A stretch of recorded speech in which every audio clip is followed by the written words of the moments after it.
Hello and welcome to Cultural Wealth Wednesdays. I'm thrilled you joined us today for what I believe will be a transformative conversation about recognizing, honoring, and leveraging the incredible assets that exist within our diverse communities. I'm Dr. Crystal L. Clemens, founder and CEO of Our Village Consulting, and I've dedicated over 15 years of my career to a simple but powerful belief. Every student, every family, and every community possesses incredible wealth that, when recognized and cultivated, can transform educational outcomes. As someone who has spent my career in school counseling and counselor education, I've witnessed firsthand how traditional deficit-based thinking can limit our vision of what's possible. But I've also seen the magic that happens when we shift our perspective to recognize the cultural wealth that surrounds us every day. Cultural Wealth Wednesdays is our weekly space to explore, celebrate, and learn how to leverage the diverse forms of capital that exist in our communities, what researcher Tara Yasso calls community cultural wealth. We're talking about the aspirational capital that drives families to dream big for their children, the linguistic capital found in multilingual households, the familial capital that creates strong support networks, the social capital built through community connections, the navigational capital that helps families persist through challenges, and the resistant capital that emerges from communities advocating for change. Each Wednesday, we'll dive deep into practical strategies for identifying cultural wealth in your school or community, building authentic partnerships that honor diverse perspectives, creating programming that builds on existing community assets, challenging systems that perpetuate deficit thinking, and developing your own cultural competence as an educator or leader. Cultural Wealth Wednesdays isn't just about changing how we think. It's about changing how we act. It's about building the kind of inclusive, asset-based educational communities where every child can thrive. So let's begin this journey together. Let's challenge ourselves to see wealth where others might see deficits. Let's build bridges where others might see barriers. Let's create the villages our children deserve. Welcome back to Cultural Wealth Wednesday.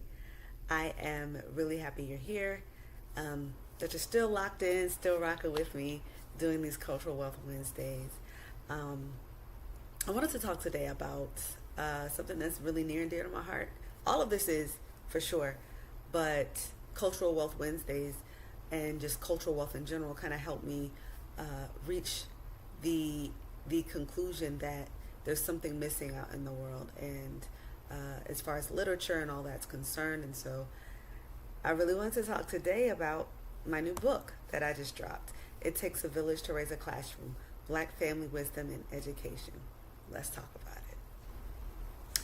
Okay, here's the truth. Black families have always been educational leaders, but for far too long, the wisdom that exists in our homes, in our churches, in our barbershops, our community centers, our neighborhoods, all that's been overlooked in formal education spaces.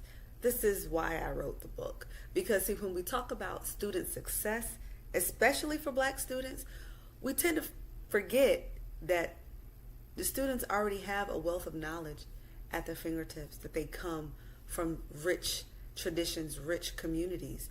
And we tend to just talk about what students need and what the schools need to fix. But we need to ask a different question. And if you've been following me with this Cultural Wealth Wednesdays, you kind of know where I'm going with this. What strengths are already in the communities, right? What knowledge is already in our families and communities? What wisdom has been passed down through the generations? This is why cultural wealth is so important, and why I beat the drum of cultural wealth, because this has been overlooked for far too long in education. Cultural wealth reminds us that communities of color possess such rich forms of knowledge, of resilience, social capital, navigational capital, all these things that we've been talking about all this time.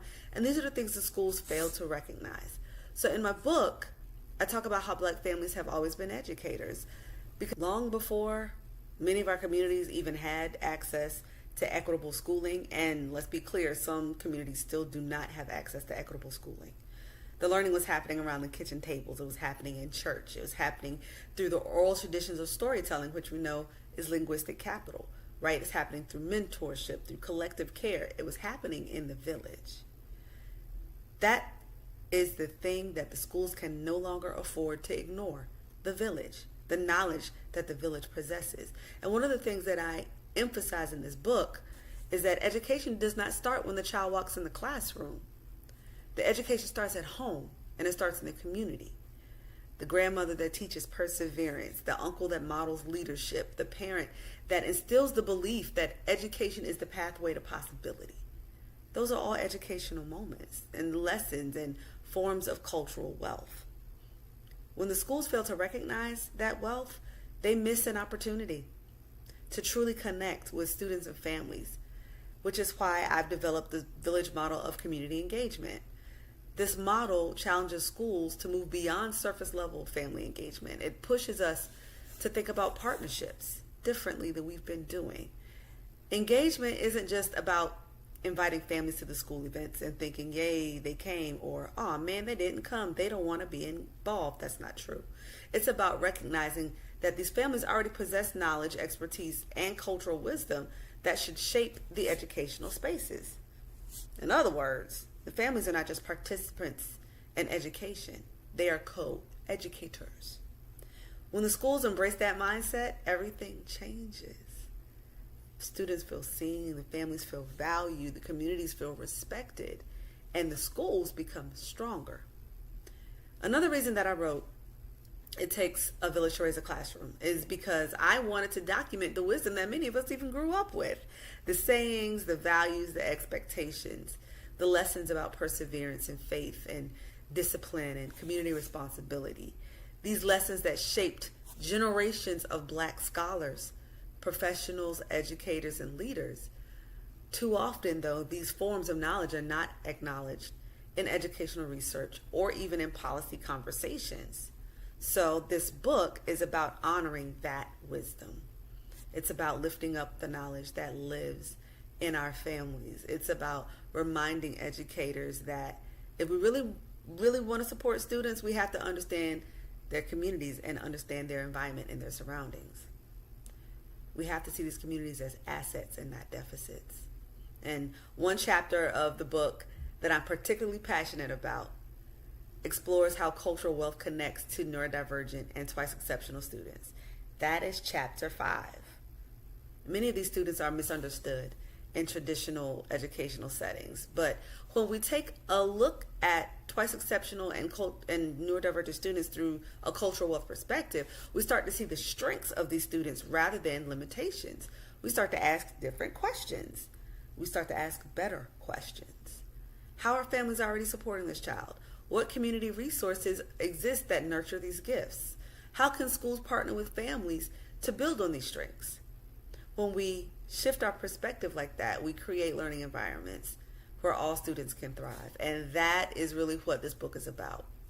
It's about reframing how we think about education. It's about moving away from deficit narratives. It's about moving toward a model that recognizes the power of community, of culture, and of collective wisdom. So if you're an educator, a school counselor, administrator, or just someone who works with young people, I want you to think about this question. Who is part of your student's village? And how can that village become a partner in education? When we bring families and communities into the conversation, we create classrooms that are richer, stronger, and more responsive to the needs of students. That is the vision behind It Takes a Village to Raise a Classroom, Black Family Wisdom in Education. And it's the vision, and it is that work that continues to guide everything that I do. If you haven't checked out the book yet, I encourage you to take a look. The link is in the description to get the book. It's available now, and it is a resource designed to help educators rethink family engagement, recognize cultural wealth, and build stronger partnerships with the communities that they serve. Thank you for being here again for Cultural Wealth Wednesday. Your challenge for this week, pick up the book. I hope it helps you. Let's continue to work with these families and communities and continue to get all the knowledge, the wisdom, and the love that they have to offer, not just their students, but to the schools that serve those students. When we honor the wisdom of the families and the communities, we're not just supporting the students, we're transforming education.